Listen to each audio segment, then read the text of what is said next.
Jadi ini bukan untuk mempermalukan, bukan, tapi mencari titik kebenaran. Mohon maaf Buya Yahya, mohon maaf. Yang saya hormati putranya Pak Yai Maimun Zubair.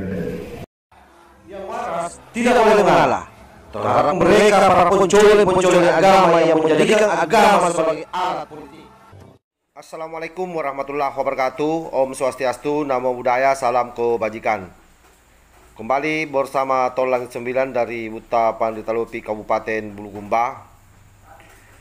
Jelas bahwa apa yang menjadi penyampaian atau risalah yang disampaikan oleh Hanif Alatos terkait soal bantahan terhadap apa yang menjadi temuan Kiai Imaduddin soal nasab, saya kira sesuatu yang menurut saya masih sangat jauh dari harapannya, dan itu dibantah oleh salah satu ulama NU pribumi yang namanya Kiai Nur Ihya.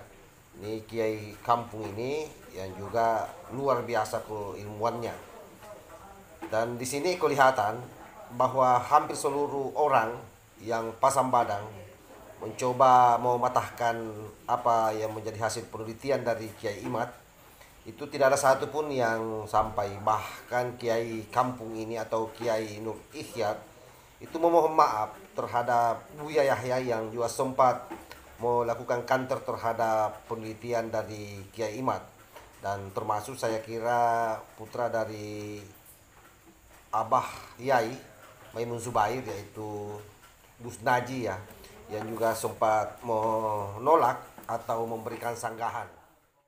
Nah, memang kita tahu bahwa Kiai Imad ini adalah salah satu ulama muda Nahdlatul Ulama yang konsen meneliti soal nasab, sehingga memang sampai hari ini kalau hanya bermodalkan rasionalisasi belaka tanpa ada data yang konkret sebagaimana data yang diungkapkan oleh Kiai Imad, maka tentu apapun yang dilakukan oleh pihak Bahar Smith CS itu tidak akan mampu mematahkan apa yang menjadi hasil penelitian Kiai Imad. Nah, coba kita simak, dan saya berharap betul-betul disimak ini dengan baik, karena ini saya kira daging semua ini yang disampaikan oleh Kiai Nur Ihya. Habib Hanif Alatas atau Alatos membuat sebuah buku dengan judul Risalah Ilmiah, Jawaban atas Syubhat Imaduddin Utsman seputar keabsahan nasab Bani Alawi. Risalah Hanif ini belum dapat membantah terputusnya nasab Alawi, karena di dalamnya hanya mengetengahkan tentang pembicaraan para ulama terhadap nasab Alawi mulai dari abad 9. Belum berhasil menyambungkan sanad dan riwayat antara nasab Ubaidillah dan nasab Nabi Muhammad SAW. Bagi Hanif, mungkin pembicaraan ulama besar itu, walau bukan merupakan sumber primer, bisa memperkuat nasab Alawi biarpun dari sisi ketersambungan sanad terputus, jadi dipaksakan. Semisal Hanif menukil pujian Syekh An-Nabhani, wafat tahun 1350 alias abad 14, tentang bahwa nasab Alawi adalah nasab tersohih. Namun sekali lagi yang diperlukan bagi nasab Alawi ini adalah ketersambungan riwayat. Dari mulai Ahmad bin Isa yang wafat tahun 345 Hijriah sampai munculnya nama Ubaidillah yang mempunyai anak Alwi pada abad 10 Hijriah, yaitu ketika kitab Tuhfatut Thalib Bima'rifati Man Yantasibu ila Abdillah wa Abi Thalib karya Said Muhammad bin Husain As-Samarkandi wafat tahun 996 alias abad 10 memuat untuk pertama kalinya. Ketika ketersambungan dari 345 sampai tahun 996 Hijriah ini tidak ada, maka semua pujian ulama setelah tahun 996 Hijriah tidak berfaedah dalam isbat nasab Alawi. Diperlukan kitab-kitab muasir atau sezaman, semasa, dalam setiap nama yang menyatakan ia anak dari fulan atau ayah dari fulan. Kenapa? Karena syuhroh atau saksi, wal istifadhu atau masyhur dan menyeluruh, bukan saksi, karena syuhroh wal istifadhu, yakni masyhur dan menyeluruh bagi nasab itu menurut Imam Ar-Ruyani harus setiap masa, bukan hanya di suatu masa. Misal abad 10 masyhur Ba'alawi sebagai keturunan Nabi, tapi abad 9, 8, 7, 6, 5, dan 4 tidak ada yang menyebut, maka dapat dipastikan secara ilmiah nasab itu batil alias tidak sahih. Imam Ar-Ruyani yang wafat tahun 502 berkata dalam Bahrul Madhab, Annal istifadota bin nasabi urifa bituliz zaman. Bahrul Madhab jilid 4 halaman 134. Sesungguhnya istifadah untuk nasab diketahui dengan sepanjang zaman, atau Bahrul Madhab ayat jilid 3 halaman 134. Di Makkah ada suatu kasus, keluarga At-Tabariyah Al-Ariqah dikenal sebagai keluarga yang melahirkan para ulama di Makkah. Ia masyhur sebagai keluarga Nabi. Namun kemasyhuran itu setelah diteliti mulai dari abad 9 saja, sedang di abad ke-6, 7, dan 8 nasab mereka tidak masyhur. Di kitab-kitab abad itu, kitab Ad-Da'u Ailami Ad-Dawamul Lami Khulasatul Asar, ya, yaitu kitab abad 9 dan 11 menulis mereka sebagai Al-Husaini. Tetapi di abad sebelumnya tidak ada riwayat. Maka ulama nasab menyebut nasab seperti ini al-iddi'al al-hadis la aslalah, pengakuan baru, tidak al-iddia' al-hadis la aslalah, pengakuan baru tidak punya asal, sumbernya nggak jelas. Alawi sebagai datuk klan Ba'alawi wafat tahun 400 Hijriah, dalam versi masyhur mereka ia putra Ubaidillah wafat tahun 383 Hijriah, bin Isa wafat 345 Hijriah. Maka dari 3 nama ini kita memerlukan kesaksian kitab nasab yang semasa yang menyebut Alawi sebagai anak Ubaidillah dan Ubaidillah sebagai anak Ahmad, yaitu kitab abad 5 yang semasa dengan Alawi, bahwa benar disebutkan dalam kitab itu Alawi sebagai cucu dari Ahmad bin Isa. Untuk itu Hanif berusaha untuk mencari kitab abad ke-5. Apakah berhasil? Kita lihat. Hanif menyebutkan bahwa nasab Alawi sebagai anak Ahmad telah disebutkan di abad 5. Alhamdulillah, apa betul? Menurutnya nasab itu telah disebut oleh Imam Al-Ubaidili yang wafat 435 Hijriah.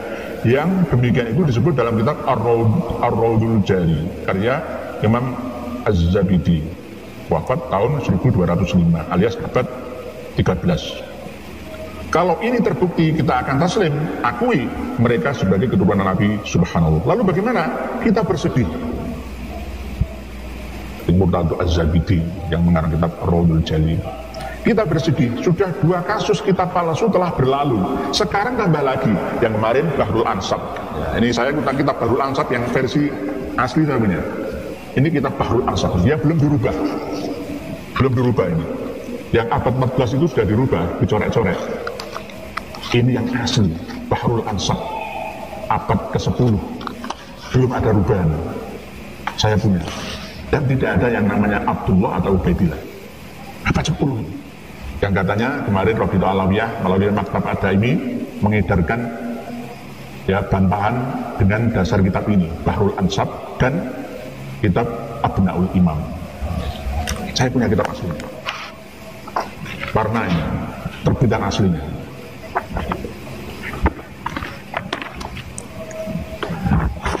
Bahrul Ansab asli, nggak ada corean-corean, masih murni, belum disalin, ya, belum ditahqiq oleh pentahqiqnya. Jadi 2 kitab yang disampaikan oleh Maktab Ad-Daimi itu sudah gugur. Lalu bagaimana? Kita bersedih, sudah 2 kasus kitab palsu telah berlalu, sekarang tambah lagi. Penulis memiliki kitab Ar-Rawdul Jali, namun kalimat seperti yang disebutkan Hanif tidak terdapat di kitab itu. Kitab Ar-Rawdul Jali yang penulis miliki cetakan Maktabah Dar Kanan li An-Nasr wal Tajwid tahun 1431 Hijriah alias abad ke-15. Ditahqiq oleh Arif Ahmad Abdul Ghani, tidak ada kalimat seperti itu kutip Hanif itu, bahwa Al-Ubaidili berkata. Setelah ditelusuri di footnote, rupanya yang dipakai Hanif adalah kitab Ar-Rawdul Jali cetakan tahun sekarang ini, yakni tahun 1444 Hijriah sekarang ini, yang dipakai oleh Habib Hanif Al-Abbas. Gitu. Ayo. Kitab itu ditaklid oleh Muhammad Abu Bakar Ba'azib dan ditaklik oleh Habib Alwi bin Tauhid Al-Haddad, wafat tahun 1382 Hijriah. Dalam kutipan yang dipetik Hanif itu banyak berbeda dari kitab Ar-Rawdul Jali yang penulis miliki. Dalam kitab yang ada pada penulis tidak ada kalimat Ubaidili berkata dan seterusnya. Di kitab Hanif ada kalimat Ubaidili berkata, padahal judul kitabnya sama, pengarangnya sama, kok isinya beda. Ketika melihat judulnya bahwa kitab ini ditaklik oleh Habib Alwi bin Thohir Al-Haddad, maka kemungkinan besar kasusnya sama dengan kitab Abnaul Imam yang dicorek-corek itu, yaitu kemungkinan adanya penambahan dari pentaklik atau pentahqiq selundupan. Kitab yang dijadikan referensi Hanif ini sah, disebut kitab palsu dan tertolak untuk dijadikan hujjah sebagai sumber hukum karena di dalamnya sudah ada campuran antara kitab asli dan takliknya. Nah, kalau ini asli belum ditaklik ini. Yang versi kedua sudah ditaklik baru al-satu ini. Kalau ini masih murni. Dan ketika meriwayatkan dari kitab yang tercampur ini, Hanif tidak menyatakan ibarat yang disampaikan itu apakah ibarat dari pengarang atau pentaklik. Subjek yang berkata jadi tidak jelas karena terjadi tadlis atau pengaburan dengan sengaja. Bahkan konklusi dua cetakan kitab ini tentang Abdullah anak Ahmad menjadi berbeda. Kitab cetakan yang ada di tangan penulis menyebut Abdullah sebagai anak Ahmad adalah termasuk ketetapan yang tidak disepakati. Sementara dalam kitab cetakan Hanif menjadi yang disepakati. Ini lebih bedanya di sini. Selain isi tulisan, moral ilmiah itu penting. Percetakan, pentahqiq, pentaklik, dan penukil harus memiliki kejujuran ilmiah. Kitab yang kita nukil, yang kita tukil harus kredibel. Menulisnya harus jelas, tahunnya jelas. Kalau kitab itu syarah, katakan syarah. Bedakan antara ibarat syarah dengan ibarat matan. Redaksi aslinya bisa dengan ditambah dalam kurung. Ya, tulisannya dibedakan atau dengan ciri lainnya seperti warna tinta. Karena terutama kitab sejarah dan nasab harus jelas titi mongso kitab itu. Zamannya kitab itu dikarang atau dibuat, ditulis. Untuk menjadi saksi tokoh yang diteliti. Jika ada ketidakjujuran dari pihak-pihak yang menulis, sebutkan tadi, maka nilai ilmiah itu yang penulis sebutkan tadi, maka nilai ilmiah itu hilang. Dari sini riwayat abad 5 putus, Hanif tak berhasil mensajikan kitab yang jujur, mesti bekerja keras lagi. Lalu bagaimana hujah yang lainnya? Hujah lain cukup banyak yang diketengahkan, tapi hujah-hujah itu kebanyakan sudah disampaikan penyangga penulis lainnya dan sudah dijawab. Agaknya tujuan Hanif dengan kitab ini bukanlah untuk diuji secara ilmiah, tetapi untuk dibaca oleh orang awam. Nah, orang awam yus marut-marut baik, namanya orang awam.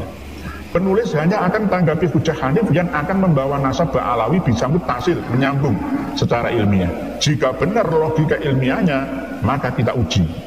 Seperti tadi, Hanif katakan bahwa Ubaidili berkata, jika itu benar, sah dan Ba'alawi jadi cucu Nabi, karena Ubaidili adalah ulama abad ke-5. Itu pun setelah nanti kita konfirmasi di kitab asli karya Ubaidili.